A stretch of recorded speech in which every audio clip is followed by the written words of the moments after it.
Então, bom dia a todos. É prazer estar aqui de novo com vocês, hoje aqui na PUC, nas luxuosas instalações da PUC. E vamos começar, vamos dar uma continuação, na verdade, da palestra, da minha última palestra, que foi sobre a arte da guerra política, com o David Horowitz, onde a gente viu os 5 princípios da guerra política. E lá no meio da conversa eu citei, alguém me perguntou, poxa, mas e se esses princípios da guerra política do David Horowitz caírem nas mãos erradas, né? E as pessoas se tornarem demagogas? E lá eu mencionei, não, mas isso já caiu, já faz bastante tempo. E o nome do cara que fez isso se chama Saul Alinsky, né? Então, depois o PP veio me mandar uma mensagem, falou, olha, você não quer... O pessoal ficou instigado ali pelo Saul Alinsky, você não quer falar um pouquinho sobre ele, né? E, então estamos aqui hoje. O Saul Alinsky, muita gente nunca ouviu falar. E embora a influência dele no movimento radical e revolucionário esquerdista nos Estados Unidos seja fundamental. Um dos motivos pelo qual a maioria das pessoas nunca ouviu falar no nome de Saul Alinsky é porque ele não queria que as pessoas conhecessem ele. E é uma prova do porquê o método dele deu tão certo. O fato da gente não conhecer Saul Alinsky corrobora a tese dele de que para você queimar o sistema, você precisa fazer isso de uma maneira silenciosa, desde dentro, discretamente, para não assustar as pessoas. O Saul Alinsky, se a gente for colocar ele em perspectiva, dentro da ideia do esquerdismo cultural, ele foi, obviamente, um discípulo de Antônio Gramsci. Se o Antônio Gramsci ele foi esse grande intelectual marxista que convenceu os seus companheiros de que a melhor revolução não era através do cano de uma arma, mas através da ocupação cultural, Saul Alinsky foi a pessoa que tirou as ideias de Antônio Gramsci do papel e colocou em prática. Ele seria, de fato, um estrategista gramsciano sob medida. E eu trouxe umas menções. Eu, quando fui comprar o livro a primeira vez do Saul Alinsky, que a gente vai falar sobre ele hoje, que se chama Regras para Radicais, eu entrei na Amazon. E na Amazon eles costumam ter, embaixo dos livros, algumas frases de endosso, igual de filme, né? E eu trouxe para vocês aqui algumas dessas frases que eu vi lá na Amazon, só para vocês verem realmente o respeito que os americanos dão para Saul Alinsky e realmente o peso que ele tem. Então, o primeiro é do filósofo Jacques Maritain. Ele diz assim: eu o considero um dos poucos realmente grandes homens do século. Não é pouco, né? O The Economist de Londres disse o seguinte: ele não pode ser comprado, ele não pode ser intimidado. E ele quebra todas as regras. Parece um filme, né? Do Rambo. MacGyver. Depois, Charles Silberman diz o seguinte: Alinsky é aquela raridade na vida americana, um organizador superlativo, estrategista tático, que era também um filósofo social. Então, essas são algumas das frases que você vê lá na Amazon sobre a obra do Alinsky, o que deixa claro que o The Economist gastou algum tempo ali para ler esse cara. Realmente ele não é qualquer um. O The Economist nunca leu algum artigo meu, então esse cara realmente é importante. Um pouco rapidamente, né, vamos penetrar um pouco aí na vida do Saul Alinsky, né? Eu costumo dizer assim, por que é importante conhecer a vida do Saul Alinsky? Até para quem vai prestar o Enem é importante conhecer o Saul Alinsky, porque hoje você só tira uma nota boa no Enem se você é um comunista, né? Se você cresceu aprendendo sobre as vantagens da economia de mercado, sobre um Estado mínimo, sobre responsabilidades individuais, é certo que você vai muito mal no Enem. Agora, se você entrar dentro da mente do Saul Alinsky, você consegue decodificar a mentalidade das pessoas que escreveram a prova do Enem. E aí você consegue realmente ver lá uma questão onde fala sobre justiça social. Você, eu sei o que é justiça social. E vai falar lá sobre democratização da comunicação. Você, eu sei do que é isso. Vão falar sobre o sistema diabólico capitalista. Você entende do que esses caras estão falando, né? Então, até por isso é importante entender um pouco do Saul Alinsky, né? O Saul Alinsky, ele é filho de imigrantes russos judeus. Ele nasceu em 1909 em Chicago, morreu em 1972 na Califórnia. O pai dele chamava Benjamin Alinsky e ele é o único sobrevivente do segundo casamento do Benjamin Alinsky com a segunda esposa dele, obviamente. Ele decidiu abandonar a prática do judaísmo já na adolescência. Ele dizia que aquela não era uma vida para ele. O pai dele queria que ele seguisse num plano de vida que o levasse a ser um rabino, e chegou um momento que ele não quis nada disso para ele. O Saul Alinsky, ele também foi uma figura importantíssima na esquerda norte-americana e para New Left, que o David Horowitz tinha ajudado a construir, porque naquele período onde os países com ideologia comunistas, como a União Soviética, eles estavam claramente numa curva de decadência. A gente até se lembra disso da última palestra. Começou a haver muitas dissensões nos partidos comunistas do mundo todo. E nos Estados Unidos não foi diferente.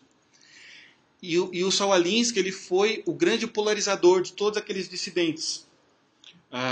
O Saul Alinsky, ele conseguiu, através do ódio dele pelo sistema, atrair dissidentes comunistas, socialistas, os ditos progressistas, mas também anarquistas, também feministas, teólogos da libertação.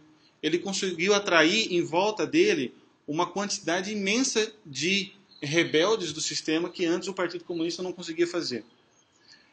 Justamente porque a gente vai entender ao longo da palestra, para Saul Alinsky, ele é fundamentalmente um pragmatista. Então, ele quer quebrar o sistema, mas ele não tem um dogmatismo comunista, e ele é muito mais flexível. Então, ele é capaz de fazer alianças com todos, no sentido de realmente destruir o sistema de dentro para fora. O Saul Alinsky, ele também teve uma influência muito, muito grande no Partido Democrata nos Estados Unidos. Tanto que a Hillary Clinton conheceu o Saul Alinsky pessoalmente e fez uma tese de 95 páginas sobre o método de Saul Alinsky. Então, a Hillary Clinton, que foi a primeira dama em dois termos de mandato do Bill Clinton, e até agora estava do lado do Barack Obama, até o desastre lá em Benghazi. Nós tínhamos dentro da Casa Branca uma expert nos métodos de Saul Alinsky. O Saul Alinsky chegou, inclusive, a oferecer emprego para Hillary Clinton. Mas a Hillary não quis naquele momento, ela queria seguir um caminho mais em Washington e acabou negando. Mas a Hillary nunca se esqueceu do Saul Alinsky, tanto que um dos primeiros atos da Hillary Clinton como primeira-dama foi destinar fundos públicos para as ONGs que Saul Alinsky tinha fundado em Chicago, como a Industrial Area Foundation, que era uma ONG fundada pelo Saul Alinsky. Então lá desde Washington ela ficava mandando seus presentes para as ONGs de Saul Alinsky. E vale lembrar também que dessas ONGs de Saul Alinsky saiu nada mais, nada menos do que Barack Obama. Barack Obama estudou durante 20 anos em organizações de Saul Alinsky, 20 anos, 2 décadas.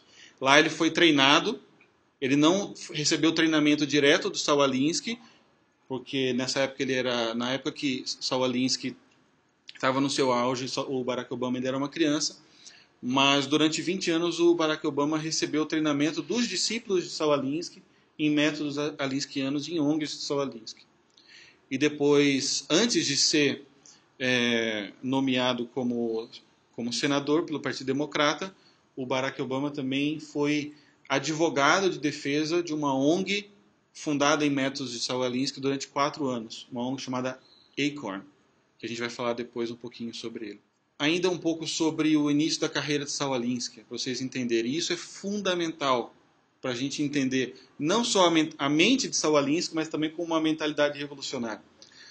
Na década de 30, Saul Alinsky ele se apresentava como sociólogo, e lá ele foi apresentado para a gangue de Al Capone, durante a década de 30, na época da Lei Seca. E Saul Alinsky, e ele, antes de Saul Alinsky morrer, ele deu uma entrevista na revista Playboy, onde ele narra sobre esse encontro, com bastante detalhe. E lá, o Saul Alinsky, então, se tornou muito amigo do número 1, depois de Al Capone, que era o Frank The Enforcer Nitti. The Enforcer é o executor. E ele diz textualmente o seguinte, sobre Frank Nitti. Ele diz o seguinte: Nitti me levou debaixo de suas asas. Eu o chamava de professor e me tornei seu estudante.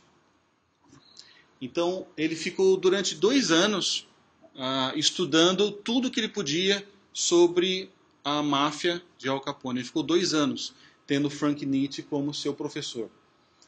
E nesse período, ele conseguiu absorver todas as táticas da máfia para se tornar uma organização poderosa, praticamente sem comparação até os dias de hoje. Para vocês terem uma ideia, convertido em valores atuais, a gangue de Al Capone chegou a faturar $1 bilhão. E mesmo quando a bebida voltou a se tornar legalizada nos Estados Unidos, eles continuaram um grande império lá. Se tornaram um império da prostituição, do jogo, enfim. Isso também, Saul Alinsky, ele conseguiu ver de perto a aproximação de Al Capone com Hollywood. A gente vai falar um pouquinho disso depois. E o Frank Nitti, ele chegou a ser o número 1 quando Al Capone quando ele foi preso por sonegação de imposto, né? O Frank Nitti, ele era muito antagônico ao Al Capone no que se refere à publicidade. O Al Capone, ele gostava muito de aparecer em público, de aparecer nos jornais. Ele era um fanfarrão, se pudesse resumir. O Frank Nitti era o contrário dele. O Frank Nitti, como o executor principal da gangue, ele entendia a importância vital de ser discreto, de não aparecer muito, né? E de atuar nos bastidores, né? E foi assim que ele conseguiu também ser o homem mais poderoso ali da gangue. O Frank Nitti, se vocês assistiram Os Intocáveis, o Frank Nitti foi aquele cara que matou o Sean Connery nos Intocáveis. Esse era o amigo do Saul Alinsky, o professor dele, o mentor do Saul Alinsky, né? O Frank Nitti, ele era claustrofóbico, ele soube que ele ia ser preso e aí ele se matou com alguns tiros na cabeça e foi encontrado morto pela polícia. Só que as lições que Saul Alinsky aprendeu de Frank Nitti vão nortear a vida toda dele e depois, obviamente, vão gerar efeitos até os dias de hoje na política, né? Algumas pessoas podem perguntar assim, poxa, mas onde é que fica a consciência de Saul Alinsky em se envolver tanto com a máfia, né? Bom, para Saul Alinsky isso não era problema algum, porque Saul Alinsky ele nutria um grande ódio pelo sistema capitalista e pelo sistema americano naquele período. Então, de certa maneira, era quase como estar associado a um ladrão que rouba ladrão. Um ladrão que rouba ladrão tem 70 anos de perdão. Então, para Saul Alinsky, qual era o problema de estar se associado a um criminoso? Nenhum. Porque esse criminoso, de alguma maneira, atingia os mesmos objetivos que ele, que era fundamentalmente desestabilizar o sistema. E isso, para nós, é algo muito importante.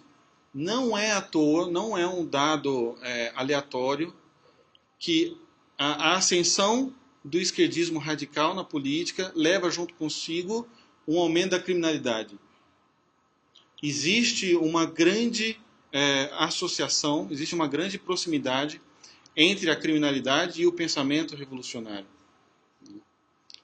E não é raro nós vermos uma inversão nesse sentido. Hoje em dia mesmo, aqui em São Paulo, uma certa glorificação de bandidos e uma criminalização do cidadão honesto. Né? A gente está vendo agora lá em Brasília verdadeiras romarias para José Genuíno, para o Genuíno e para José Dirceu, né? São santos praticamente. Por quê? Por causa dessa mentalidade. Tudo bem, eles roubaram, mas era um roubo em vista de um futuro brilhante que revogaria o sistema perverso que nós vivemos. Então esses caras são santos, na verdade, na mentalidade deles. Né? E essa é uma frase importante de Saul Alinsky. Saul Alinsky dizia que o sistema que nós vivíamos era um sistema que valia a pena queimar. Né? Isso é importante que a gente tenha em mente. Né? É um verdadeiro ódio pela ordem social como nós a conhecemos. Qual que era a grande diferença entre Saul Alinsky e os revolucionários da época dele? Era muito mais uma diferença metodológica. Não era uma diferença ideológica. Saul Alinsky, ele escreveu esse livro, Regras para Radicais, para ensinar os amigos dele revolucionários como tomar o poder de fato e com eficiência. Porque ele ia na frente das convenções do Partido Democrata e ele via os amigos dele do Partido Comunista e outros socialistas e marxistas e progressistas, etc., com barbas grandes, vestidos de riponga e levantando placas e gritando: abaixo o sistema, abaixo o sistema. E ele dizia: vocês estão errados, vocês que tinham que estar lá dentro da convenção dos democratas. Vocês não têm que estar aqui fora, vocês têm que estar lá dentro. E, de fato, enquanto os amigos dele faziam essas manifestações em frente às convenções do Partido Democrata, nesse mesmo ínterim, o Saul Alinsky ele estava fazendo uma grande amizade com o Bob Kennedy e conseguindo fundos do Lyndon Johnson para suas ONGs. Na época, o Lyndon Johnson ele estava com uma guerra contra a pobreza. Então, o Alinsky estava se beneficiando dessa guerra contra a pobreza e disse para o Lyndon Johnson: olha, nós estamos lutando na mesma direção que você, e conseguia muitos fundos para suas ONGs. Né? Então, basicamente, toda essa obra de Saul Alinsky não é uma obra que discorda estruturalmente do marxismo, mas metodologicamente. Quais são os grandes feitos de Saul Alinsky nesse sentido? Saul Alinsky, no ano em que ele morreu, ele tinha fundado pessoalmente 44 ONGs. E nós vamos ver que, no método de Saul Alinsky, as ONGs são o coração da estruturação do poder. A gente vai ver isso mais adiante. Para vocês terem uma ideia, uma das ONGs, fundadas em premissas alinskinianas, chamada Midwest Academy, só essa ONG ela formou 40 mil ativistas revolucionários só nos Estados Unidos. Só uma ONG fez isso. Então, eu diria também que conhecer o Saul Alinsky é perder a ingenuidade política. Isso é muito importante. Saber com quem realmente a gente está lidando. Quais são as 3 premissas básicas de Saul Alinsky? Primeira, a desinformação. Depois, o niilismo político. E terceiro, a destruição do oponente. O que é a desinformação? É basicamente o seguinte: se você disser ao teu público os objetivos finais do seu projeto político, eles não vão te apoiar. Então você não conta. Tá? Isso me lembra, inclusive, uma passagem muito simpática de Santa Teresa d'Ávila, onde Santa Teresa ela brigava com Nosso Senhor, dizendo que se ela soubesse que ela tinha vocação para ser carmelita. Para reformar o Carmelo, ela jamais teria se tornado carmelita, né?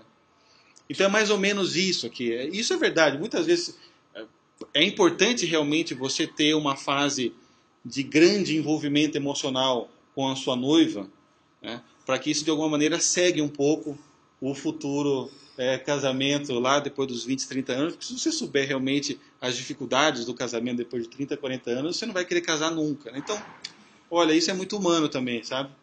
E isso é importante dizer porque é próprio dos bandidos, é próprio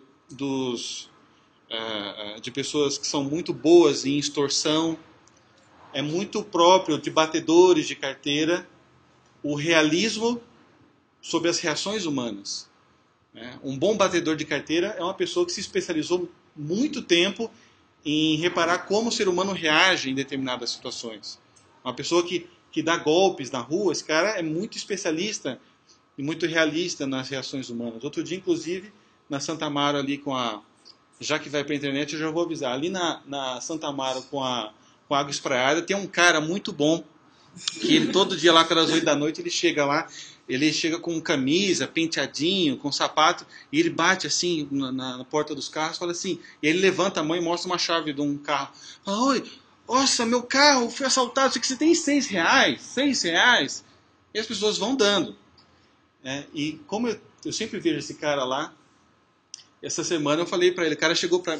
Todo mundo tava fechando a porta pra esse cara, fechando o vidro, e eu abri. Eu queria conversar com ele. Aí ele chegou pra mim, eu abri a janela. Você tem R$ 6, a minha chave aqui. Aí eu falei assim, eu já caí no seu golpe, viu? E você devia ter vergonha na cara. Aí o cara assim, pois não, muito obrigado. E saiu e foi pro outro carro e continuou. E eu fui olhando pelo retrovisor, ele fazendo a fila dele de carro, tá nem aí. Então... essas são pessoas muito boas em ver como o ser humano reage. E Saul Alinsky, ele via os amigos dele, comunistas, falhando, porque eles diziam o seguinte, abaixa o sistema, nós queremos uma sociedade mais justa, fraterna, soviética. E ele dizia, isso é um erro.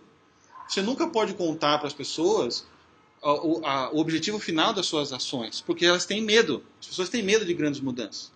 Então a desinformação é fundamental para uma pessoa que quer colocar o sistema abaixo. Porque senão as pessoas vão fugir de você. Conte para as pessoas somente o necessário para elas te ajudarem. E aqui a gente tem também a questão da linguagem, né? A linguagem é fundamental para esse pessoal. Então você nunca vai falar de um governo comunista, mas você vai falar de um governo igualitário. Você nunca vai falar de aumento de imposto, mas você vai falar de justiça social. Você nunca vai falar de censura, você vai falar de democratização na comunicação. Por quê? Justamente por isso. Tá? Depois, a premissa do niilismo político. Para Saul Alinsky, não existe a ética dos meios bons aliado a fins bons, que criam um ato moralmente bom. Para Saul Alinsky, isso é uma invenção daqueles que detêm o poder para frear aqueles que não têm o poder de tomar o poder deles. Né? Então, para Saul Alinsky, todos os meios para a tomada de poder são lícitos e são justificados a priori. Né? Por isso ele é um niilista político. Né? Tudo vale, tudo serve, desde que avance a causa revolucionária. E depois a destruição dos oponentes. Um dos grandes heróis de Saul Alinsky era Lenin. E no livro dele ele cita aquela frase famosa de Lenin, de que num debate político, um argumento nunca serve para derrotar o seu inimigo, mas para extirpá-lo da face da terra. Saul Alinsky ele concorda muito com isso. E depois a gente vai falar um pouquinho mais sobre isso. Logo no começo do livro Regras para Radicais, tem um trecho que explica muito também sobre a mentalidade revolucionária. Logo na primeira página, Saul Alinsky ele faz uma dedicatória. E essa dedicatória, se vocês não acreditarem em mim, depois vocês podem ir lá comprar o livro e ler. Parece brincadeira, mas não é. E é uma dedicatória ao demônio. Então eu vou ler aqui para vocês o que é que o Saul Alinsky ele diz nessa dedicatória. Ele diz o seguinte: devemos olhar para o passado e dar crédito ao primeiro verdadeiro radical. O primeiro radical conhecido pelo homem, que se rebelou contra o sistema e que o fez de forma tão eficaz que pelo menos conseguiu o seu próprio reino, Lúcifer. E isso nos traz muitas explicações sobre essa mentalidade revolucionária de Alinsky também. Talvez se um conservador fosse aplicar esse tipo de explicação, ele fosse chamado de extremista. Mas não, talvez até num ato falho, Saul Alinsky ele nos deixa escapar muitas e muitas características dessa mentalidade revolucionária. E é muito típico de totalitários, de pessoas que querem um acúmulo de poder, esse desejo da conquista de um próprio império, do império só para ele, ou do império só para o partido dele. E de não olhar as consequências, né? Saul Alinsky aqui, ele coloca que Lúcifer, ele foi um rebelde tão eficiente que pelo menos ele conseguiu o próprio império. Mas ele não fala qual o império é esse. Em nenhum momento ele trata do que é esse império materialmente. O que é esse império? Me digam. O inferno, não é? Então o império que Lúcifer conquistou para ele é o inferno. Um local onde reina o quê? O caos, onde reina o sofrimento, onde reina o desespero, onde o vício é a única ordem e a escravização também. E isso é muito típico de todos os governos totalitários que nós tivemos na história. Se nós olharmos desde 1789, com os jacobinos na França, passando pela União Soviética de Stalin, pela China de Mao, pela Coreia do Norte de Sung, pelo Camboja de Pol Pot, por Cuba de Castro. Se nós formos olharmos todos esses lugares, nós vamos ver que esses locais são os que mais se aproximaram de um inferno na Terra. Um local onde a própria população foi escravizada, foi dizimada em nome da criação de um império. Isso não é algo aleatório, né? Se nós olharmos, por exemplo, Auschwitz, talvez Auschwitz seja o mais perto da Terra que o inferno já conseguiu chegar. E Auschwitz foi consequência de quê? Da construção do quê? Do Terceiro Reich, de um terceiro império, né? De uma revolução, exatamente. E aqui o Alinsky ele faz uma menção a Marx, quando Marx ele cita aquela máxima de Goethe, que diz que tudo que existe merece perecer. Então nós vamos ver realmente que no coração dessa mentalidade revolucionária está o quê? Um profundo ódio ao sistema como ele existe e o desejo de construção de um império, mesmo que esse império se torne depois um inferno, não importa o que será desse império. Outro dia eu estava dando uma olhada numa entrevista na Folha de São Paulo com um dos líderes dos Black Blocs aqui em São Paulo, e o repórter dizia assim, mas afinal de contas, vocês estão lutando para quê? E ele dizia, nós não sabemos exatamente pelo que nós estamos lutando, mas nós sabemos que vai ser algo muito incrível e brilhante. Isso, quando Lula dizia que o tipo de socialismo que o PT queria para o Brasil, ele ainda não sabia exatamente qual seria, também tem muito a ver com isso. Essas pessoas elas não sabem o que elas querem. Inclusive, o nome da tese de Hillary Clinton sobre Saul Alinsky tem o nome Existe apenas a luta, There is only the fight. Então, é um pragmatismo político focado basicamente na luta política e na destruição do sistema e pronto. O que vai ser depois que nós construirmos esse império, nós não sabemos, né? E aqui fica até a pergunta, né? Se você cria uma massa de seguidores e você os treina para serem especialistas em mentir, em trapacear, em roubar, em fraudar, como é que depois que você tomar o poder, você vai fazer com que essas pessoas, a partir dali, se transformem fundamentalmente em pessoas caridosas, igualitárias, respeitosas? Você vai baixar um decreto? Né? Isso nos lembra também, ainda um pouco falando sobre Lúcifer, daquela da tentação inicial da serpente para Adão e Eva. Qual que foi? O que a serpente suspirou? Vocês se lembram? Será como Deus. Vocês serão como deuses, né? Então Lúcifer diz o seguinte: vamos nos rebelar contra o sistema, porque se vocês se rebelarem contra o sistema, vocês serão como deuses. E aí a Eva mordeu lá a maçã. Tem um padre amigo meu que ele diz o seguinte, que a serpente, vejam como a serpente ela era muito realista também, né? Então, Adão saiu para trabalhar, na época não tinha celular, nem internet, nem Facebook, e a Eva não tinha ninguém para conversar. E mulher gosta muito de conversar, né? Então a serpente foi lá, foi bater um papo com a Eva, estava lá querendo conversar, fazia tempo, não tinha ninguém, né? Mas brincadeiras à parte, nós vemos assim essa tentação fundamental do ser humano de ser como um Deus. E quais são as 3 características de Deus?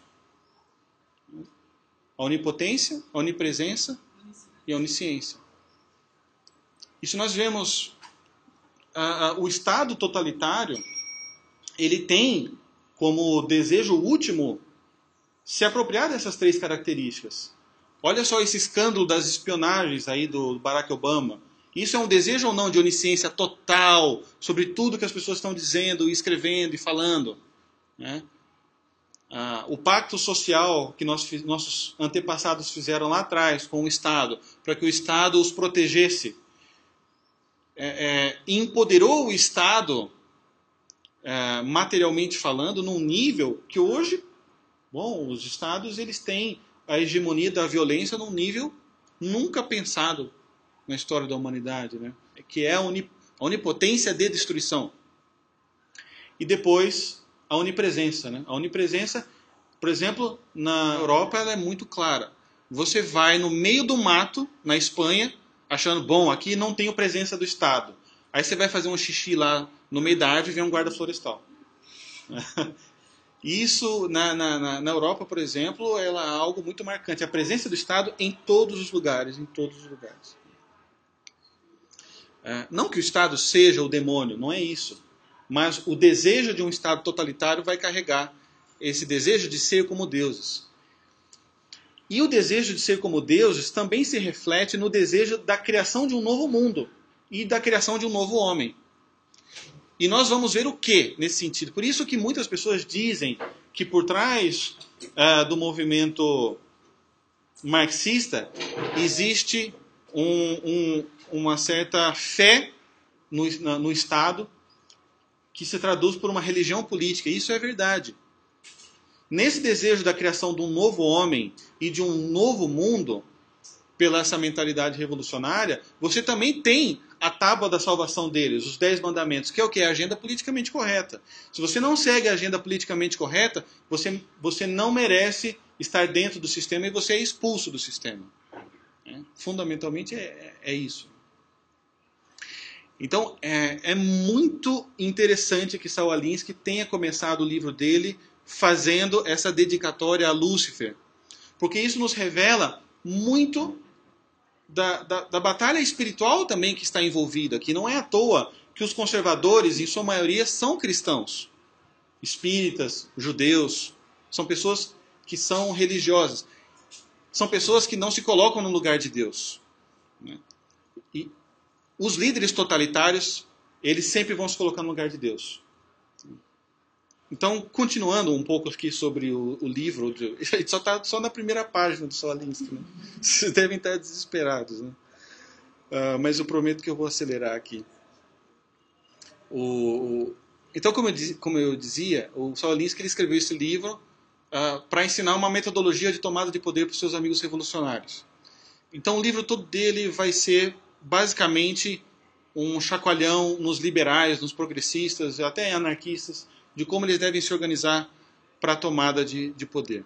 Ele diz que apenas uma massa organizada será capaz de criar um sentimento de frustração e de desilusão geral nas pessoas que os façam desejar uma mudança fundamental na sociedade.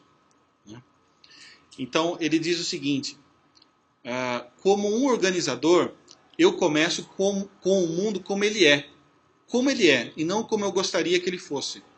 Isso de aceitar o mundo como ele é não enfraquece de modo algum o nosso desejo de mudá-lo para o que nós acreditamos que deveria ser. É necessário começar aonde o mundo está, se nós vamos mudar o sistema para o que nós achamos que deve ser. É isso que significa trabalhar o sistema.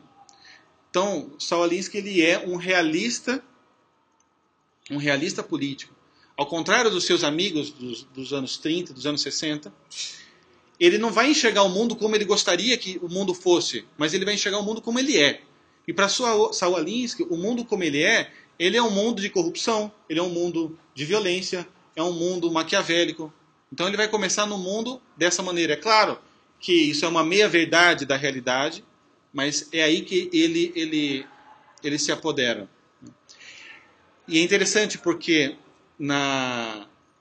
no speech da Michelle Obama, quando o Obama foi eleito presidente, ela disse o seguinte, ela disse, quando ela conheceu o Barack Obama, ela viu o Barack Obama discursando, que é o que ele faz realmente, é a única coisa que ele sabe fazer.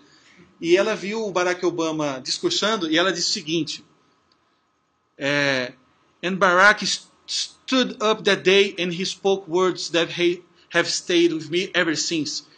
He talked about the world as it is and the world as it should be. Né?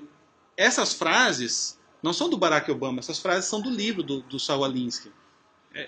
São as palavras do Saul Alinsky. Nós não devemos olhar o mundo como ele deveria ser, mas o mundo como ele é. E então nós vamos fazer o mundo como ele deveria ser. E isso é importante para quê? Para uma adequação da venda desse projeto para as pessoas.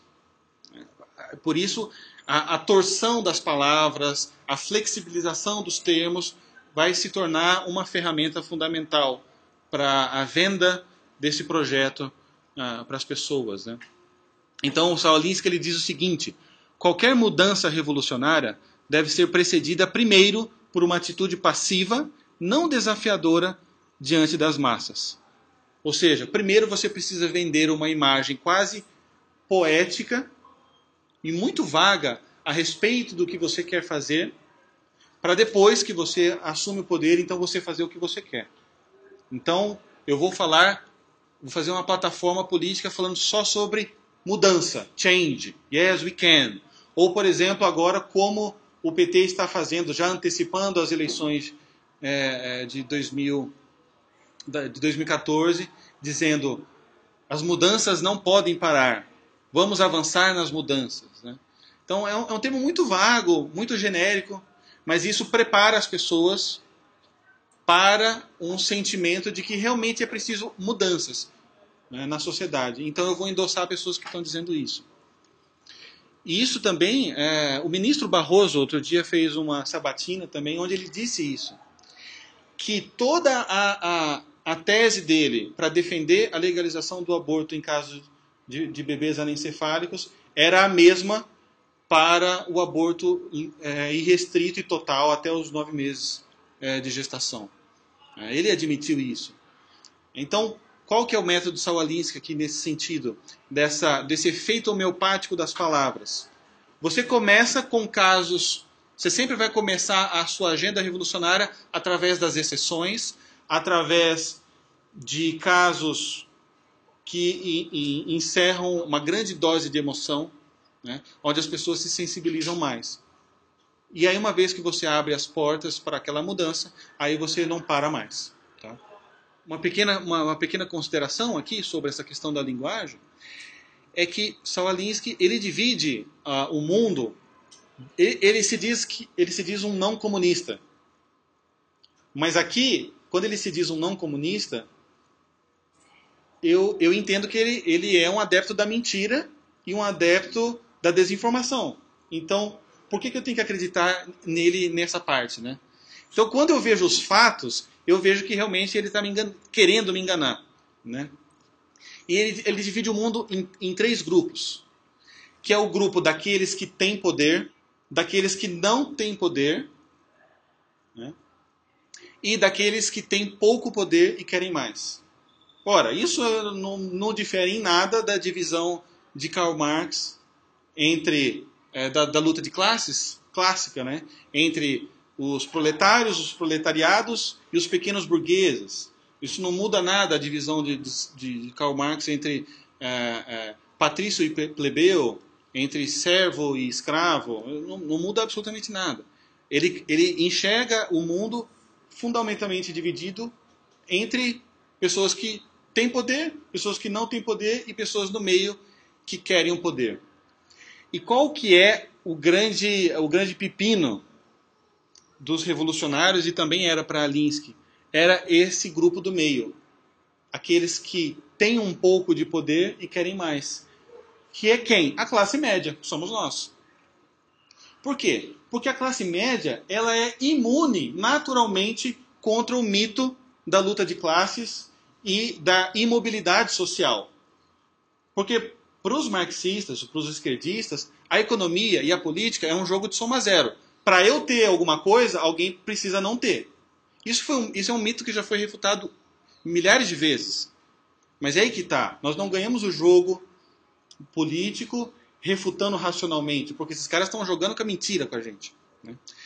E por que a classe média é um pepino? Porque esses caras, pessoas que acabaram de sair daquela classe, daqueles que não têm nada e começaram a ter alguma coisa. Então eles estão amando o sistema. O cara não tinha nada, chegou aqui em São Paulo sem nada, uma mão na frente e outra atrás, agora ele já tem um emprego, ele já consegue pagar o aluguel dele. Opa, agora ele conseguiu juntar um dinheiro suado, comprou lá um iPhone 5 na Paulista.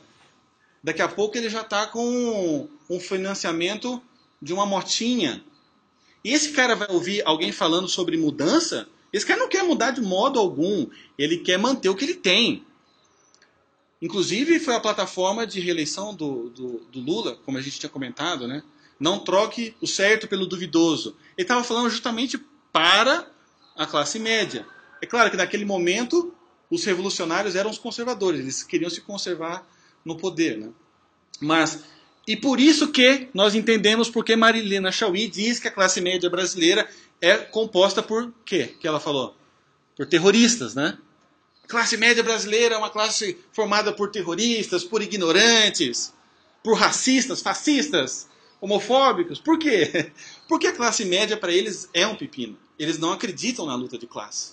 Eles não querem mudança. Eles estão amando o sistema de meritocracia. Eles estão amando ter uma ascensão social. Eles querem deixar uma herança para os filhos deles, que já estão fazendo um WhatsApp lá, estão fazendo uma escola de inglês, e já estão entrando num hotel e estão ganhando mais que os pais.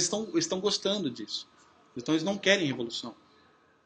Então por isso o Saul Alinsky ele vai dizer da importância de você tratar bem do seu discurso, da sua palavra, da maneira como você, no fundo, cria uma nova língua, né? Uma nova língua que comunique a revolução para a classe média sem os assustar. Eu trouxe um videozinho aqui para vocês que é demais isso aqui, que é a prova viva disso que eu estou falando, que é a evolução do Obamacare, linguisticamente falando, tá? Então, a gente vai ver aqui um vídeo mostrando a evolução de como a esquerda americana e o Partido Democrata nomeava o Obamacare. Então, eu vou colocar aqui para vocês verem. I like the term Obamacare. We passed Obamacare. Yeah, I like the term. We passed it. Because I do care. Obamacare's on my list. I apologize, Mr. President. I use that term with all respect, by the way. Good. Locked in tight on Obamacare. Obamacare. Obamacare. Obamacare. Obamacare. Obamacare. Obamacare. Until it's working really well, and then they're going to stop calling it Obamacare. They're going to call it something else. They're losing their existing insurance plans under Obamacare. Latest on Obamacare Obamacare fiasco. Obamacare fiasco. Never-ending Obamacare fiasco. Obamacare. Implement and improve the Affordable Care Act. The Affordable Care Act. The Affordable Care Act. The Affordable Care Act. The Affordable Care Act. Affordable Care Act. The Affordable Care Act. The Affordable Care Act. The Affordable Care Act. The Affordable Care Act. The Affordable Care Act. The Affordable Care Act, as I call it, as always called it. Então, o Obama lá, ele diz assim, bom, vamos chamar de Obamacare até que fizer muito sucesso. Depois que fizer muito sucesso, aí eles vão mudar o nome. Né? E foi justamente o contrário. Depois que os americanos viram a mentira do Obamacare, eles trocaram o nome de Obamacare e se transformou então em Affordable Act. E no final a Nancy Pelosi diz assim, não, the Affordable Act, as I always call it. Como eu sempre chamei de Affordable Act. Então, agora que Obamacare se transformou um sinônimo de uma mentira, você troca então o nome. E é por isso que eles estão sempre trocando de nomes. E é por isso que o demônio também tem um monte de nome. Lúcifer, demônio, Beelzebub, Satã, bicho ruim e tudo mais. Eles estão sempre trocando de nome. Né? Não sei se vocês viram a briga do PT com a imprensa golpista. Né? Vocês ficam chamando de mensalão. Não. É o julgamento, processo criminal XPTO. Não é mais mensalão. Né? Então, para essas pessoas é importante você não dar o nome aos bois. E é por isso que o movimento revolucionário ele se transformou quase em invencível hoje em dia. Porque a capacidade de se camuflar sobre os nomes mais variados do mundo é quase infinita. Né? E eles torcem mesmo a linguagem. Né? Presidenta, né? É mais um exemplo disso. Né? Vocês devem estar reparando que muito da ética de Saul Alinsky ele recorda um pouco a Maquiavel, não é? E o Príncipe.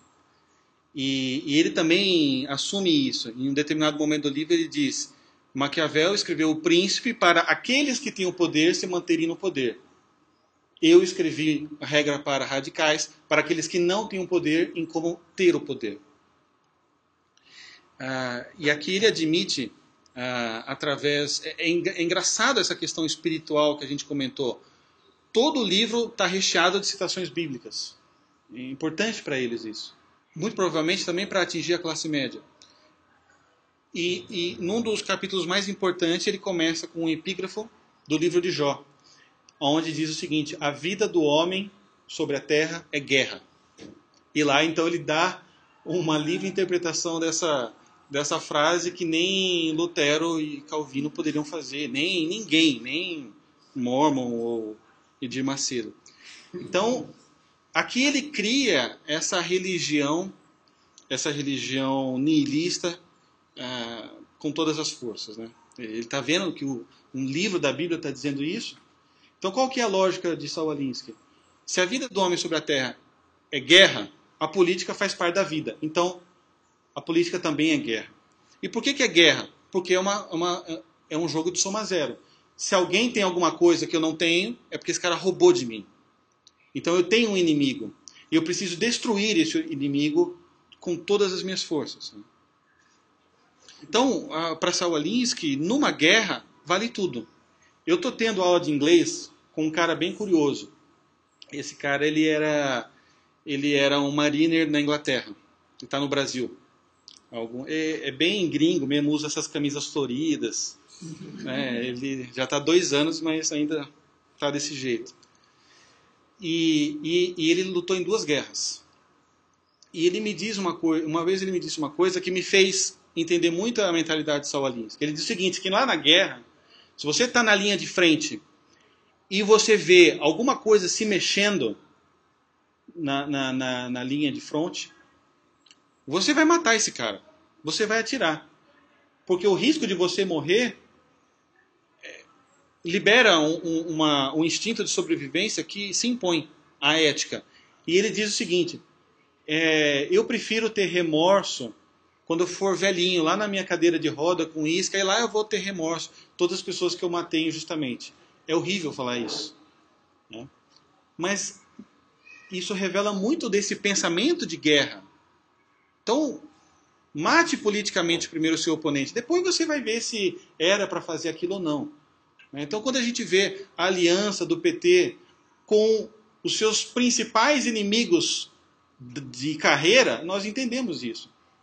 Então, se agora vale atacar o Maluf, vamos atacar o Maluf. Se agora vale atacar o Sarney, vamos atacar o Sarney. Depois a gente faz uma aliança com ele. Depois a gente se arrepende e tudo mais. Então, primeiro você destrói o teu inimigo. E Alinsky, ele caminha nessa direção. E para ele, esse é um preço razoável para um futuro brilhante. O Eric Hobsbawm, que a gente já tinha comentado na palestra do David Horowitz, né, que ele dizia que se o futuro brilhante prometido por Stalin tivesse chegado na União Soviética, aqueles milhões de mortos teriam valido a pena.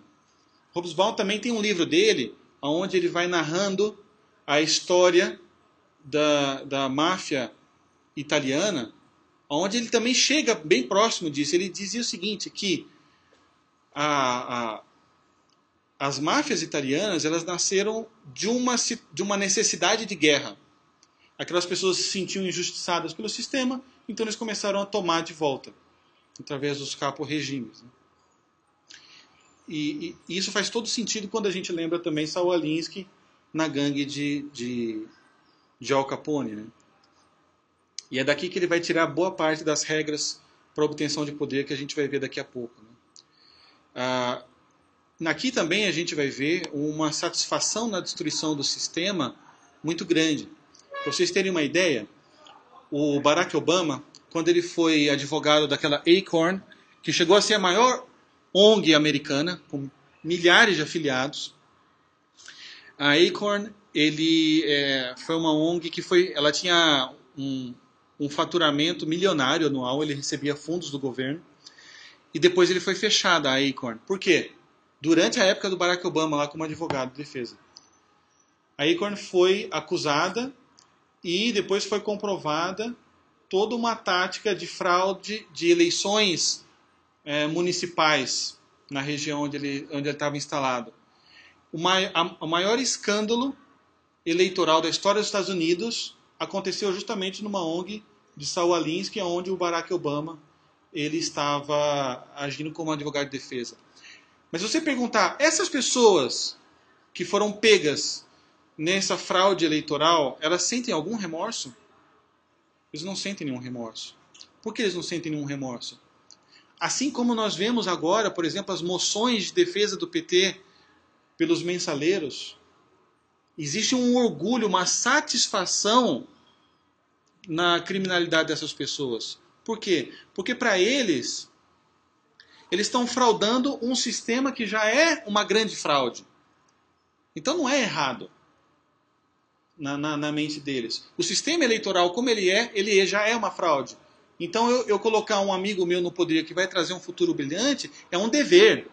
Na mentalidade alinskiniana, a certeza dessa utopia que vai instaurar um mundo igualitário, sem mortes, com paz para todos, com comida para todos, com justiça para todos, ele é tão real que você não lutar por essa utopia se torna um crime. Aí sim você se torna um traidor. Né? Tanto que a gente vê, por exemplo, como o Pisolato ele foi fritado pelos outros mensaleiros, porque ele foi uma das pessoas que admitiu lá o desvio de verba e ele foi deixado completamente de escanteio. Né? Depois conseguiu fugir para a Itália.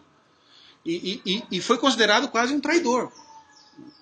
Mas isso tem muito a ver, porque eles demonstram, o Partido Democrata, os partidos de bandeira vermelha, todos eles demonstram ser um partido comum, um partido que está aqui participando do processo democrático, querendo o rodiziamento de poderes e querendo oposição. Mas é isso que eles precisam falar, porque eles são nihilistas políticos fundamentalmente. Eles odeiam o sistema. Então é isso que eles precisam dizer. E no fundo, se você, de alguma maneira, se você depois acaba se entregando ou denunciando um amigo seu, você vai se tornar um traidor de causa. Um traidor desse futuro brilhante. Né? Por quê? Porque isso é guerra. E numa guerra vale tudo. E numa guerra, a traição é um crime capital. Um exemplo muito claro disso aconteceu na Universidade de Tulane, nos Estados Unidos. Na época, isso foi em 1971, o George Bush pai era o representante dos Estados Unidos nas Nações Unidas. E ele foi convidado para a Universidade de Tulane para dar uma palestra lá, numa sessão de palestras com figuras públicas. E aí, os radicais e muitos afiliados do Partido Democrata chegaram para o Saul Alinsky, isso foi um ano antes dele morrer, e pediram um conselho para Saul Alinsky. Eles disseram o seguinte: olha, a gente está pensando, como fizeram com o Pondé um mês atrás, lá naquela feira literária, a gente está pensando em levar lá pandeiros, chacoalhos e levar um monte de manifestantes para quando o George Bush for falar, nós vamos fazer então uma grande manifestação para ninguém escutar ele. A palestra do George Bush ia ser a respeito das tentativas do governo Nixon em chegar num acordo de paz na guerra do Vietnã. Então o movimento estudantil, que era contra, foi pedir esse auxílio para o Saul Alinsky. O Saul Alinsky, ele aqui dá uma demonstração clara do que é guerra política para ele. É claro que ele não está falando aqui de matar as pessoas, mas de matar moralmente, de desumanizá-los, de expurgá-los da face da terra, como Lenin dizia. Então, qual foi o conselho de Saul Alinsky? Foi o seguinte: então vocês vão fazer a seguinte estratégia. Vocês vão até uma loja de fantasia, vocês vão comprar todos fantasias da Ku Klux Klan e vão escrever pranchas com os dizeres: é isso aí, George Bush, a KKK apoia George Bush, parabéns, George Bush. E quando o George Bush estiver falando lá, no final das pausas dele, vocês vão levantar essas placas no meio de todos os políticos, no meio de todos os jornalistas, e vocês vão conseguir associar a imagem de George Bush com a de um racista. E foi isso que aconteceu. E o George Bush depois, foi muito noticiado de que a Ku Klux Klan, que é o movimento mais racista da história humana, era favorável à agenda política dos republicanos, George Bush.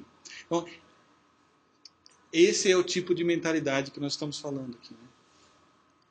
Isso por quê? Porque para ele a ética dos fins e dos meios é uma criação de São Tomás de Aquino, da Igreja Católica, daqueles que têm o poder e o status quo. E foi criado justamente para impedir a tomada do poder. Aqui a gente chega nessa parte já mais metodológica de Saul Alinsky, que é a parte da organização das massas.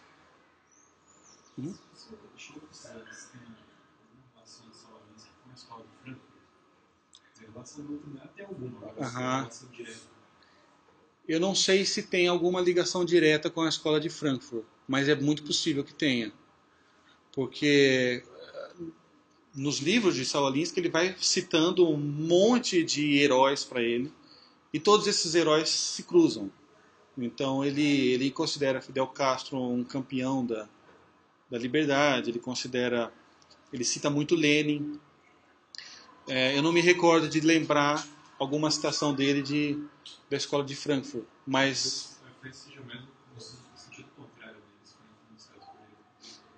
é possível. Na verdade, para mim, um eixo comum é Antônio Gramsci, com certeza.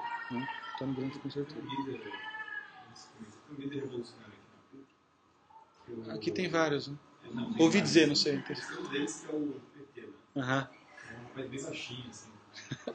E aí Bom nome. Que é o que você nunca percebe. Na manifestação ele está sempre escondido em algum lugar lá atrás, que ele está um negócio. E ele ele sempre posta no Facebook umas frases do Walter Benjamin. Daí que vem muito isso, que o Walter Benjamin escreve assim, com esses símbolos religiosos. Aí a frase de slogan, eles ganharam a eleição que agora não tem. E a frase slogan deles é uma espécie de poema que o Walter Benjamin escreveu. Que ele fala do mundo pegando fogo, né? O anjo do progresso olha para trás, assim, bem doido, assim. E parece muito com uma... Bom, isso eles aplicam nos princípios do Saul Alinsky, mas é parecido. Mas talvez seja até anterior, né? Quando a gente vê os jacobinos entrando na Catedral de Notre Dame e colocando lá uma estátua da deusa da razão, a gente vê muito já desse elemento espiritual na Revolução, né? Então, mas é bem possível que tenha alguma conexão, sim, né? Então, uma frase fundamental no método de tomada de poder de Saul Alinsky é o seguinte: mudança vem do poder e poder vem da organização. Para agir, as pessoas precisam se juntar. Então ele deixa um pouco mais claro isso. Poder é a razão de ser de uma organização. Quando as pessoas entram em acordo sobre certas ideias religiosas e querem o poder para propagar a sua fé, eles se organizam e chamam isso de igreja. Quando as pessoas entram em acordo em certas ideias políticas e querem o poder para colocá-las em prática, eles se organizam e chamam isso de um partido. Então, para Saul Alinsky, esperar uma mudança revolucionária no sistema através da inércia é simplesmente um wishful thinking. Nunca vai acontecer nada. Se você está esperando porque você é otimista e você leu O Segredo, então você acredita no poder da atração e eu vou atrair tudo de bom para o Brasil, eu vou mandar boas vibes, e nada vai acontecer. A única maneira de você transformar uma sociedade é através da organização das pessoas. E é por isso que ele fundou 44 ONGs durante a vida dele. E por isso que as ONGs dele formaram outros fundadores de ONGs na casa dos milhares de pessoas pelo mundo todo. Isso para quê? Justamente porque ele viu que isso era a maneira como a democracia estava mais vulnerável para as transformações radicais. E se nós formos ver, isso também tem muito a ver com os ensinamentos dele na gangue de Al Capone. Por que Al Capone chegou a faturar $1 bilhão? Porque era uma organização. E era uma organização, e aqui está uma diferença também importantíssima das organizações fundadas nesses princípios de Alinsky, que é a motivação. Usualmente, para Saul Alinsky, organizações elas acabam sumindo da história porque elas eram motivadas a partir de ideais. Para Saul Alinsky, que viu uma organização dando tão certo para o mal, para o crime, que era a gangue de Al Capone, ele entendeu que a única motivação possível é o autointeresse. Que vantagem Maria leva? Então, numa gangue, qual que é a vantagem de um soldado? Ele tem acesso a poder financeiro imediato. Mata aquela pessoa e você ganha dinheiro. Rouba aquele banco e você ganha dinheiro. Então, o autointeresse está muito presente. Então, para ele, o papel de um organizador de comunidades era o papel de um concentrador de poder que iria, através da criação de um autointeresse comum, não é um ideal, é um autointeresse comum, iria então conseguir mobilizá-los para conseguir aquilo que eles quisessem. E aqui, Saul Alinsky ele vai fazer uma das suas máximas, que é: The issue is never the issue, is always the revolution. Ou seja, o problema nunca é um problema, é sempre a revolução. Tanto faz se um grupo de pessoas tem um problema, e se esse problema ele é um problema financeiro, um problema social, um problema moral. Se aproprie desse problema, porque através dele você consegue a sua revolução, você consegue a sua mudança. São as palavras dele. Eu me lembro que eu estava na França em junho, no período das manifestações aqui em São Paulo, né? E eu me lembro de entrar no Instagram e ver aquelas fotos tão lindas, né, dos idealistas, e uma foto que varreu o popular, a categoria popular do Instagram, era uma menina que dizia assim: desculpe o transtorno, estamos transformando o país. Aí uma outra, depois, era assim: não é por 20 centavos. Né? E essas duas frases, para mim, explicam muito esse pensamento. Não é o 20 centavos. The issue is never the issue. Não é os 20 centavos nunca. É sempre o conflito. Ora, para mim, esse caso de junho, ele é um estudo de caso da aplicação dos métodos de Saul Alinsky. Se o prefeito Haddad chegasse, logo depois de empossado, e dissesse, eu quero aumentar o IPTU, o que ia acontecer? Ele ia ter uma rejeição brutal. E o oligopólio do transporte público aqui em São Paulo, aumentando 20 centavos no transporte público, os 20 centavos ficaria para quem? Para as empresas de transporte público, não ficaria nada para a prefeitura. Ora, quando começou as primeiras manifestações ali perto da Paulista, e eu ficava olhando as fotos das manifestações, com as bandeiras Juventude Marxista, ou, eu não lembro como que era, mas ele rimava, era algo assim, ou os 20 centavos abaixam ou São Paulo para. Aí tinha lá a bandeira do PSOL, bandeira do PCdoB, bandeira do PSTU, todas aquelas bandeiras vermelhas, mais une, Juventude Marxista. Bom, é impossível você não ver ali claramente uma organização de massa se apropriando de um pretexto para gerar um avanço da agenda esquerdista naquele momento, que é o quê? Justamente o aumento do Estado. No final das contas, os 20 centavos foram diminuídos e o aumento do IPTU chegou como um pretexto para cobrir os 20 centavos. Só que o aumento do IPTU não só vai cobrir os 20 centavos, mas vai cobrir muito rombo também na prefeitura e vai gerar mais empregos para os militantes, etc. Né? Quando a gente vê, por exemplo, a questão dos mais médicos cubanos, né? Aqui também foi uma outra situação. Nós sabemos que os médicos cubanos já estavam aprendendo, tendo aulas de português e aulas de SUS há mais de ano em Cuba. E o Mais Médicos foi anunciado quando? Foi ali em junho, quando a Dilma, pela primeira vez, se apresentou na TV, dizendo que uma resposta, que ela ouviu o clamor das pessoas, o clamor das ruas, e por isso estavam trazendo médicos cubanos. Isso já estava lá há mais de um ano. E ela disse também que eles iriam fazer um plebiscito pela reforma política. Aí você entrava no site do PT e via lá o conteúdo da agenda do programa de governo, das metas partidárias, escrito há muito tempo. E lá estava como uma das metas principais, plebiscito para a reforma política. Quer dizer, então, você está sempre à procura de uma desculpa, de um conflito, que muitas vezes você organiza, e aí então você vem com uma solução anexada com um benefício social, de modo a avançar a causa.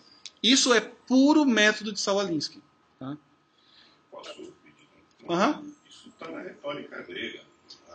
Uhum. Briga com Sócrates, com Gorgias, é absolutamente isso. Uhum. Eu diria que Alinsky atualizou isso daí. Mas possível. Absolutamente tudo. A questão de as pessoas vão entender palavra, mas nunca a semântica. Uhum. Isso está denunciado há muito tempo. Sim. Talvez não tivesse lá no horizonte dos gregos escrito como um guideline para você ser assim, mas o fundamento disso, the issue is never the issue. Isso é manjado. Você vai achar texto de Aristóteles, de Platão falando, questionando absolutamente isso. Agora, o que me parece, aí teria essa questão de atualizar, por dizer em linguajar de hoje, mas não estou vendo uma grande novidade. A política sempre foi assim, antes dele. Eu na verdade, assim, eu também acredito que muitos desses pontos já estavam presentes ali. Né? Como a gente viu mesmo, na Revolução Francesa você tem muito disso. Sim. O grito pela fraternidade, igualdade e solidariedade dizimou milhares de pessoas. Né? Esse é um instrumento retórico. É um instrumento retórico que está presente lá já. Né?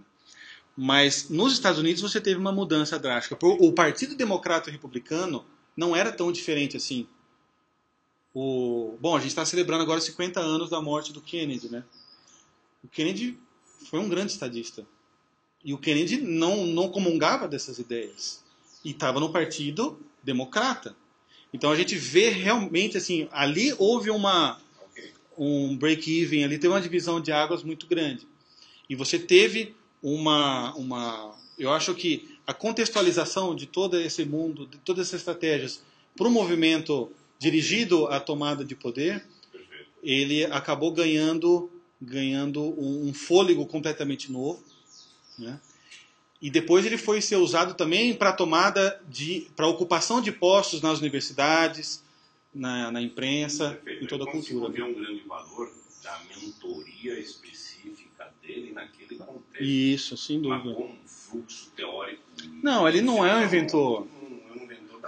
Um cara que se gaba da mentira e da trapaça, porque ele não vai estar se apropriando de outras ideias, não tem. Mas uma coisa que a gente consegue ver realmente uma mudança grande na sociedade é essa explosão das ONGs, né? Hoje no Brasil existem 200 mil ONGs. Claro que tem muita ONG séria, né? Você tem hospitais filantrópicos, você tem, enfim, uma série de lares de caridade, mas você também tem uma explosão de ONGs que são de cunho fundamentalmente político e que existem para a criação de lobby na Câmara, né? Se a gente vê, por exemplo, as grandes mudanças desde 1960 no mundo vieram com o endosso dessas organizações. Então, o caso o Roe vs. Wade, por exemplo, teve um grande papel ali as fundações Rockefeller, MacArthur e Ford nos Estados Unidos. Já caminhando para os finalmente, né? Uma parte do livro, o Saul Alinsky, ele vai falar sobre a ética dos meios dos fins. Eu vou ler aqui rapidamente para vocês. São regras para essas organizações. Então, uma vez que você...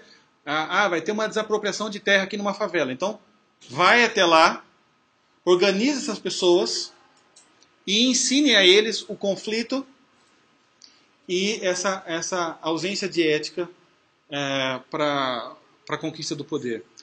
Então, por exemplo, para ele diz o seguinte: na guerra, o fim justifica quase qualquer meio. A preocupação com a ética aumenta com o número de meios disponíveis e vice-versa. Ou seja, se você tem ferramentas para a revolução, você não tem que ter ética. Se você não tem ferramentas para a revolução, aí você vai pensar sobre a ética, né?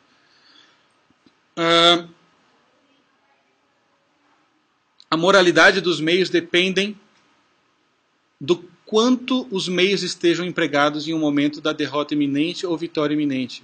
Outra parte importante, a regra número 10 dele: você deve fazer o que puder com o que tiver em mãos e adorná-lo com tons morais. Isso é maquiavelismo puro, né?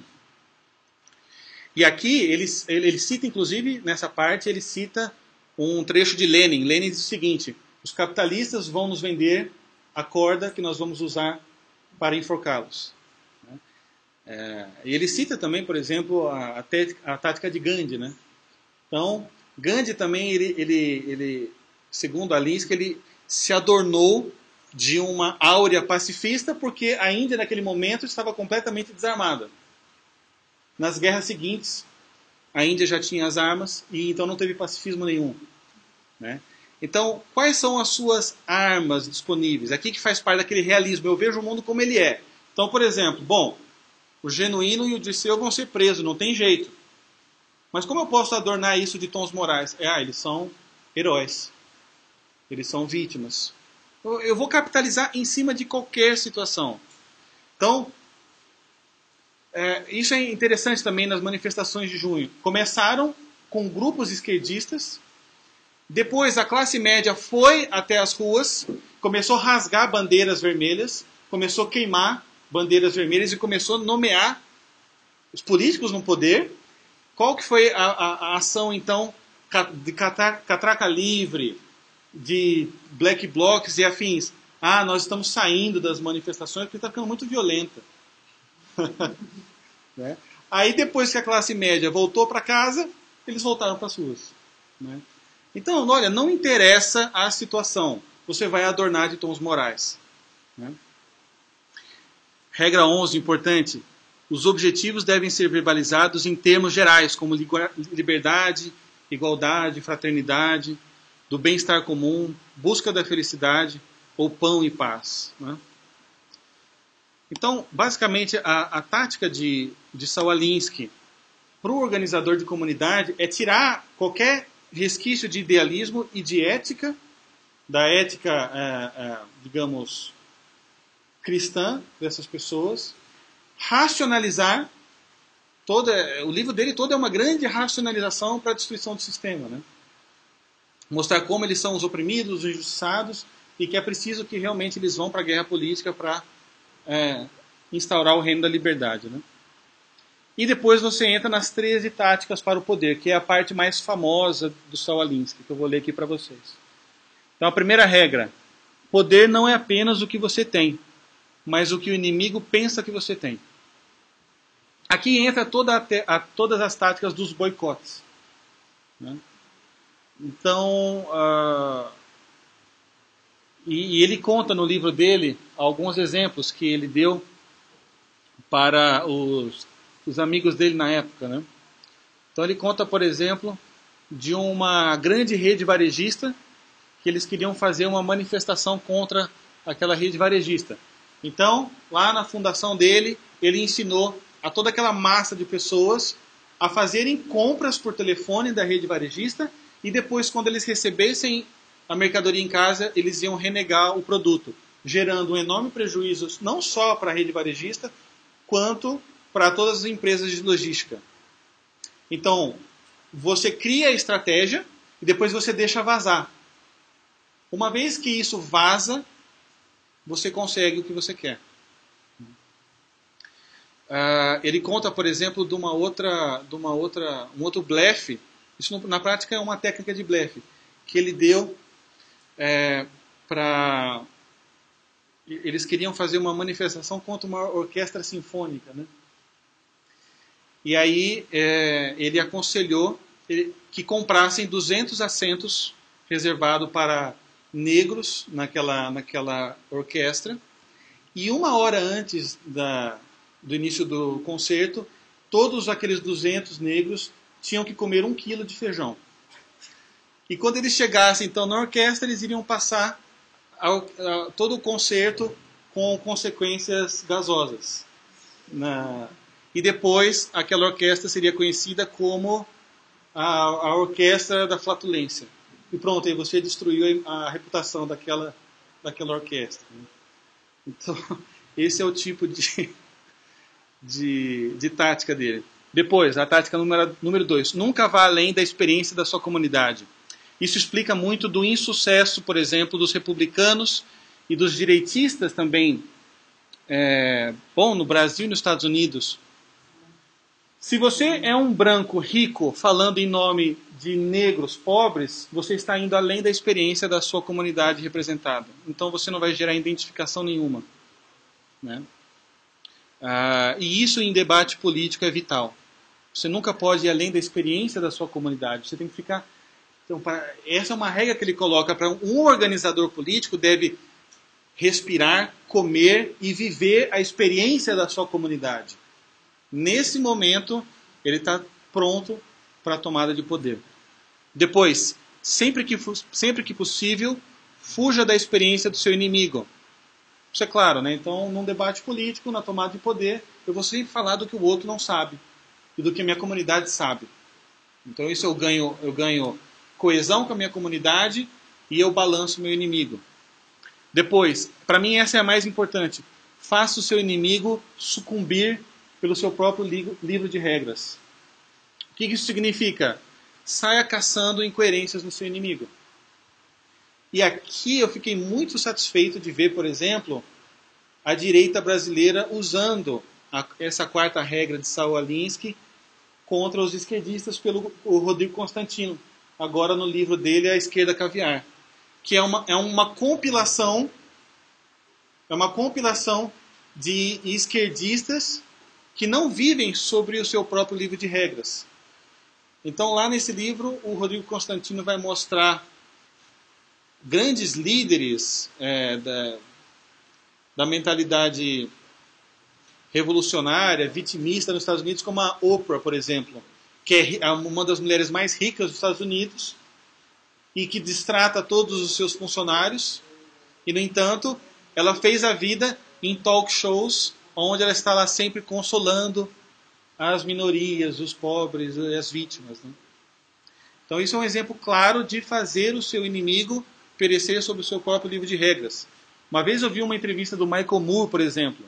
Michael Moore gritando contra o capitalismo.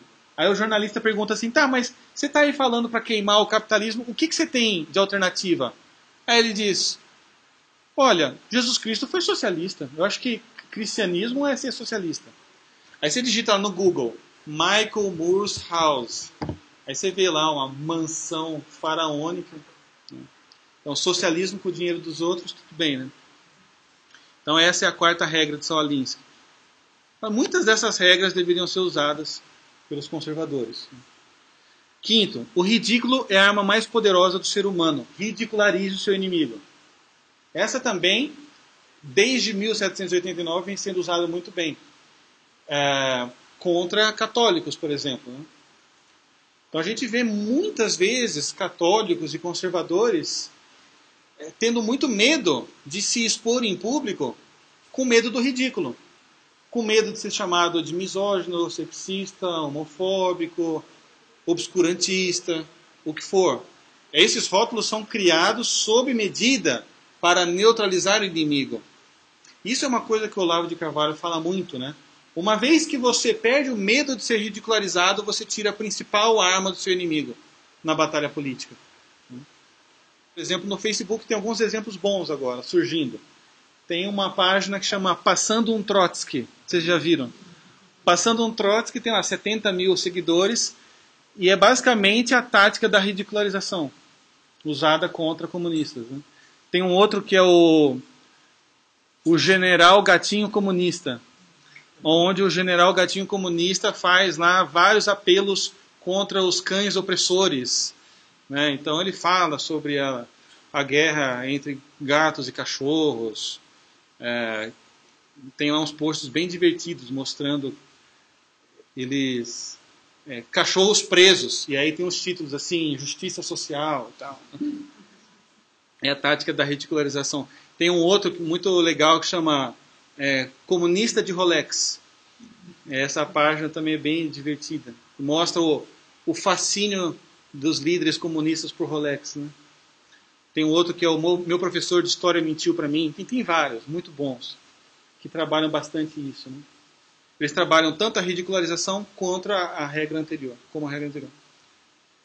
Depois, uma outra tática que nos faz entender muitas coisas é a tática 7, que diz o seguinte: uma estratégia que se arrasta por muito tempo se torna um obstáculo. Eu me lembro quando eu era criança, no começo, né,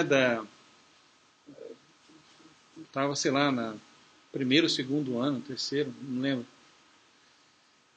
E começaram, então, as primeiras transmissões de horário eleitoral, né, na redemocratização do Brasil. E eu me lembro que absolutamente todos os espaços de vereadores e prefeitos de partidos de esquerda era contra o FMI e contra o neoliberalismo. Chegava uma hora que você vai... eu não sei o que é o neoliberalismo e o que é o FMI, mas eu já estou gostando deles, porque esses caras são muito chatos. Então, se você insistir muito tempo numa única estratégia, isso se torna um asco para as pessoas. E aqui Saul Alinsky ele vai trazer um princípio para isso, que é o seguinte: ele diz o seguinte: tenha sempre um novo problema no banco. Né? Então, você precisa realmente ter uma caixa de Pandora recheado de problemas e de questões que vão trazer novidade para o teu processo de tomada de poder. Né? Então, sempre que você vê um ativista, por exemplo, uma pessoa trocando o nome dele no Facebook, botando o sobrenome Guarani Kaiowá, você já sabe que esse cara... ele é a favor disso,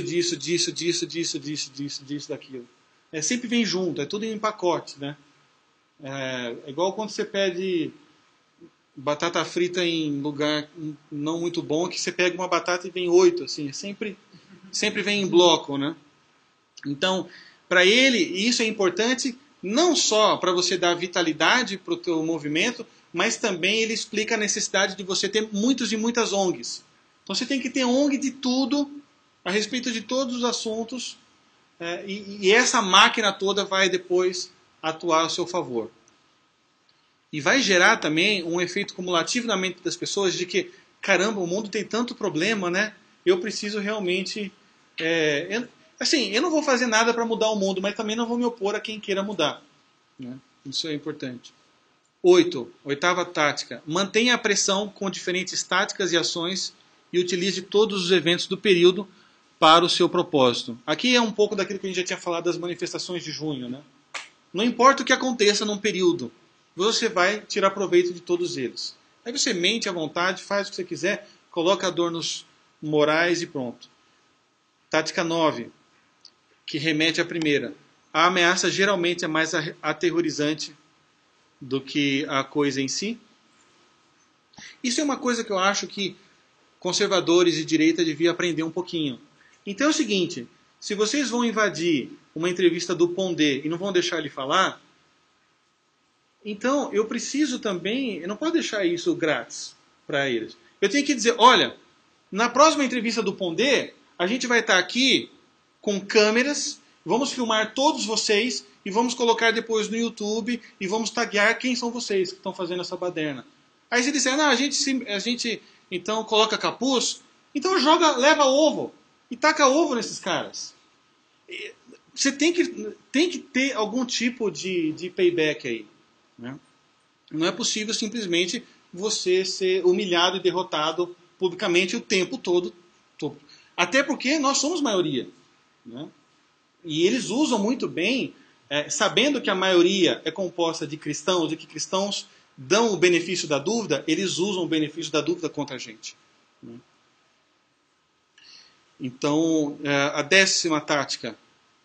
A maior premissa para táticas é o desenvolvimento de operações que irão manter uma pressão constante na oposição. Né? Então, isso significa o seguinte, você vai usar a máquina de rótulos e não vai parar nunca. Se esse cara foi pego mentindo, você vai dizer que ele é mentiroso pro resto da vida. Né? E por aí vai. Você não pode parar a pressão nunca. Depois 11. Se você produzir um efeito excessivamente negativo e profundo no oponente, isso poderá se voltar contra você. Então aqui ele fala da cautela que você também tem que ter, justamente para isso. Daqui a pouco o pessoal está jogando ovo na gente, então calma, né? Não pode ser excessivamente negativo o tempo todo. Depois, 12. O preço de um ataque bem sucedido é uma alternativa construtiva. Então isso é muito simples. Eu estou vendo uma manifestação nas ruas, eu estou vendo, sei lá, uma manifestação na faculdade, eu estou vendo uma manifestação aonde for. Perceba quem está ganhando vantagem nisso tudo. Então você vai entender quem está por trás. Né? Porque o preço de um ataque bem sucedido é uma alternativa construtiva. E 13. Escolha o alvo, congele-o, personalize-o e polarize-o. Justamente isso. Você precisa dar um nome ao teu inimigo. Se você não dá um nome ao teu inimigo, fica tudo muito no ar. Então, para Saul Alinsky é fundamental você realmente ter um alvo. Um alvo, né? Bem definido, para onde o ódio vai ser polarizado e aonde você realmente vai conseguir destruir o teu inimigo. Uma definição difusa. Definição difusa. Exatamente. Então, é basicamente isso. Né? Eu queria terminar aqui a palestra com uma frase do Saul Alinsky, que também nos dá muito entendimento sobre os propósitos das táticas dele, que diz o seguinte: as pessoas devem se sentir tão frustrados, tão derrotados, tão perdidos, tão sem futuro no sistema vigente, que estejam dispostos a abandonar o passado e apostar no futuro. Então é basicamente isso. Então você vai criar organizações de massa. Essas organizações de massa vão agir camufladamente dentro do sistema, ocupando o sistema desde dentro. Desde dentro ele cria o caos, e quando o caos estiver instalado, você capitaliza em cima do caos. Por exemplo, quem criou aquelas empresas hipotecárias nos Estados Unidos, a Fannie Mae e a Freddie Mac? Os democratas, que depois implodiu no governo do George Bush filho. Aqui em São Paulo, né, a gente vê isso muito claramente. Então o governo do PT fez toda uma agenda de incentivos fiscais para que todo brasileiro tivesse direito ao seu carrinho. Aí agora vamos fazer uma guerra contra o carro em São Paulo. Né? Há alguns anos atrás, um deputado do PT do Ceará entrou com um projeto em Brasília alegando que existiam cursos de medicina em demasia no Brasil. Não podia ter mais tanto curso de medicina no Brasil. 10 anos depois eles vêm acusando os médicos de não irem para o interior. E como tem pouco médico no Brasil, nós vamos trazer cubanos. Então, aqui que você tem a dialética e a maneira como os revolucionários estão sempre trabalhando com as contradições e as soluções, um em curto prazo e outro em longo prazo. Então você cria o caos, apresenta a solução e avança a tua agenda. Então é isso. Não sei se deu para entender, é meio complicado, mas essa era a ideia. Não sei se alguém quiser fazer alguma pergunta. Pode. Eu queria insistir no ponto seguinte. Boa parte dessas regras, elas são chocantes para as nazistas, inclusive por esse viés. Mas isso tudo tem, 90% disso tem história. 90% disso vai achar regras retóricas, etc. E tem uma questão que me chamou muito a atenção quando eu estudei em retórica grega lá atrás, um recado da briga entre sofistas e filósofos, um recado: nunca defenda o que você quer. Está lá, se não me engano foi Gorgias ou Isócrates. Você tem que refutar o oposto ao que você queira. O medo do camarada, o medo do indivíduo em aderir a uma agenda construtiva que ele se torna responsável, é absurdo. Sim. Ele dá adesão mais ou menos a quem é contra algo, que ele também não sabe muito o que é. E que se deu errado, era porque era contra, mas ele não defendia a ideia. Claro. Mas enfim, isso daí vai de uma vez. Dentro de uma perspectiva que eu acho mais triste dessa leitura toda, muito triste, não é alguém catalisar, ordenar isso tudo e colocar como, olha, um guideline de instruções. Mas isso é muito realista, no sentido das vidas individuais são vividas assim. Essa questão, mas é contraditório, o partido propõe isso depois. A vida do ser humano médio é exatamente isso. Absolutamente, é perverso. Ele está dizendo o seguinte: os seres, se você trocar essas notas para lá, fala, olha, os tipos são perversos. Entendeu? Então o ser humano realisticamente vai ser perverso, vai adoçar as perversidades das pessoas. Dentro de um certo sentido, isso é muito triste. Se você verificar tudo isso dentro de perspectivas individuais, segue um script rigorosamente realista. É muito. O que eu vi de uma grande importância aqui, você ponderou, eu não tinha conhecimento do autor, não conhecia do autor, mas me parece assim, muito mais que eu vou aderir, não uma crítica da questão da ideia, mas ele foi um articulista em concreto. E ele foi além, ou esbarrou no limite, ou aumentou o limite, é que você fala, não ir além das experiências. Ele talvez não foi além das experiências, mas ele usou as experiências de frustração, de medo, vocês são medrosos, vocês são isso. Então insiste o ódio nas pessoas. Nesse sentido, me parece muito uma crítica para a pessoa. Biografia perversa. Ele é. O Saul Alinsky, ele tem uma entrevista onde ele diz o seguinte: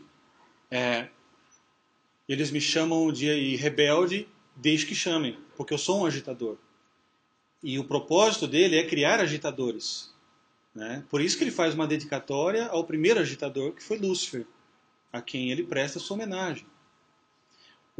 Saiu um artigo esses dias do Olavo muito bom, onde ele define também um pouco da questão dos estrategistas líderes e da massa de seguidores, onde ele qualifica a liderança, que sempre tem acesso a esse conteúdo, como psicopatas, e os seguidores como histéricos.